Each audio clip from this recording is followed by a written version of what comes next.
आपको बता दें सीधे महाराष्ट्र से आ रही है, जहां पर लॉकडाउन के दौरान मंदिर खोलने पर सवाल पर राज्यपाल भगत सिंह कोश्यारी और मुख्यमंत्री उद्धव ठाकरे आमने सामने आ गए हैं। राज्यपाल ने उद्धव ठाकरे को खत लिखा है, मंदिर ना खोलने पर सवाल उठाए हैं, यहां तक कि उद्धव के हिंदुत्व पर भी हमला किया। उधर उद्धव ठाकरे ने फौरन इसका जवाब दिया, ये कहा कि हिंदुत्व पर राज्यपाल से सर्टिफिकेट की जरूरत नहीं है।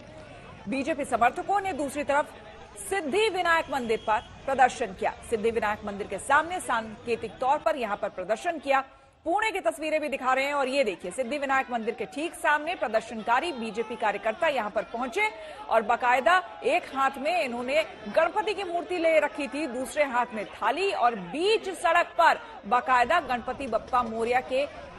गूंज के साथ बाकायदा यहां पर आरती की गई।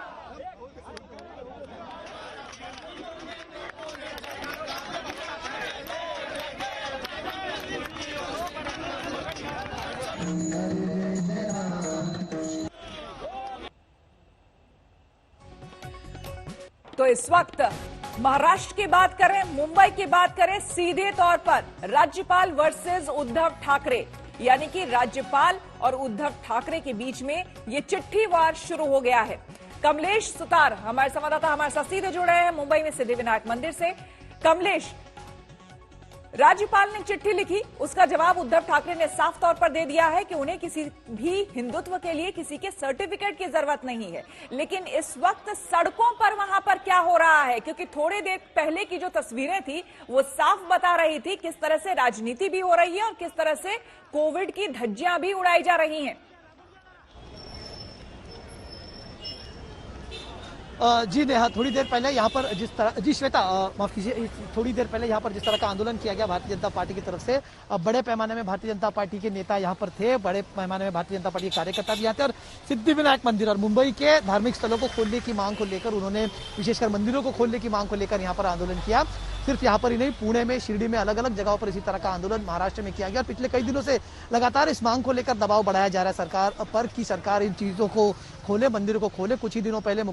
पूर्व मुख्यमंत्री देवेंद्र फडणवीस ने भी भाजपा के कार्यकर्ताओं के सम्मेलन में कहा था कि ये सरकार बार खोल सकती है तो मंदिर क्यों नहीं, और इसी बात को लेकर राजनीति तेज होगी। लेकिन एक तरफ जहां सड़कों पर इस तरह की राजनीति की जा रही थी, वहीं दूसरी तरफ राज्यपाल भगत सिंह कोश्यारी ने भी एक चिट्ठी लिखकर मुख्यमंत्री को कहा कि क्या मंदिर न खोलना आपका हिंदुत्व है, क्या आप अपने आप को राम भक्त कहते हैं, ये भूल चुके हैं। इन सब चीजों को लेकर राज्यपाल ने उद्धव ठाकरे को मंदिरों को ना खोलने को लेकर सवाल उठाया। तुरंत इसका जवाब उद्धव ठाकरे की तरफ से आया। उद्धव ठाकरे ने कहा कि ये उनके हिंदुत्व में नहीं बैठता है, वो हिंदुत्ववादी है और उनको किसी के सर्टिफिकेट की जरूरत नहीं है कि वो हिंदुत्ववादी है या नहीं। और साथ ही साथ ये भी तंज कस दिया कि उनके हिंदुत्व की व्याख्या में ये भी नहीं बैठता कि कोई मुंबई को, महाराष्ट्र की राजधानी को कोई पाकिस्तान ऑक्यूपाइड कश्मीर कहे और उनका आवभगत किया जाए, उनके लिए रेड कार्पेट दिया जाए, ये भी उनके हिंदुत्व में बैठता नहीं। और साथ ही साथ उन्होंने राज्यपाल को कॉन्स्टिट्यूशन की, संविधान की भी याद दिलाई और सेक्युलरिज्म की भी याद दिलाई। तो ये मामला सिर्फ सड़कों पर ही नहीं, एक सियासी तूल भी पकड़ता हुआ नजर आ रहा है। राज्यपाल बना मुख्यमंत्री, जो कि हालांकि महाराष्ट्र में पहली बार देखने को नहीं मिला, इससे पहले भी कई बार मुख्यमंत्री और राज्यपाल के बीच में इस तरह की अनबन दिखाई दी थी। लेकिन इस बार चूंकि सीधा सवाल मंदिर खोलने को लेकर उठाया था, उद्धव ठाकरे ने भी इससे दो टूक जवाब दे दिया। और साथ ही साथ जब हिंदुत्व पर सवाल उठता है तो उद्धव ठाकरे, जिन्होंने इसके पहले कभी इतनी आक्रामक भूमिका नहीं ली थी, एक आक्रामक पत्र मुख्यमंत्री के तौर पर उन्होंने लिखा और जवाब दे दिया कि हिंदुत्व क्या होता है। तो ये लड़ाई अब एक राजनीतिक तूल पकड़ती हुई नजर आ रही है, न सिर्फ सियासी राजभवन और मुख्यमंत्री के बीच में नहीं, बल्कि सड़कों पर भी इस राजनीति को तूल दी जा रही है। बिल्कुल कमलेश, और कहीं ना कहीं देखिए सवाल तो उठेगा, क्योंकि जिस संवैधानिक पद पर खुद राज्यपाल विराजमान है, वहां उनका भी देखना यह कर्तव्य है कि महाराष्ट्र एक ऐसा स्टेट रहा है जहां पर शुरू से ही, जब से कोविड-19 की खबर सामने आई है, सबसे ज्यादा केसेस महाराष्ट्र से आए हैं। ऐसे में उनकी तरफ से अटैक करना उद्धव सरकार को और मंदिर खोलने के लिए ये तमाम बातें करना, तो सवाल उठने जाहिर है।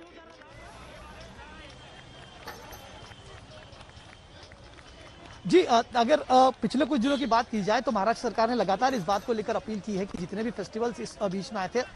विशेषकर श्रावण मास के बाद में महाराष्ट्र में त्योहारों का माहौल होता है, चाहे दही हांडी हो, गणेश उत्सव हो, ये सभी त्योहार आए थे। साथ ही साथ रमजान ईद भी बीच में आई थी। सरकार ने अपील की थी कि इन सभी त्योहारों को सादगी से मनाया जाए, यहाँ पर लोग भीड़ भाड़ ना करें, इस बात का पूरा अहम रखा जाए। लोगों ने इस बात की अपील को माना भी। गणेशोत्सव के वक्त में, जब क्योंकि महाराष्ट्र का सबसे बड़ा त्योहार गणेशोत्सव होता है, लोगों को कुछ रियायतें दी गई थी, सरकार ने कुछ SOPs निकाली थी कि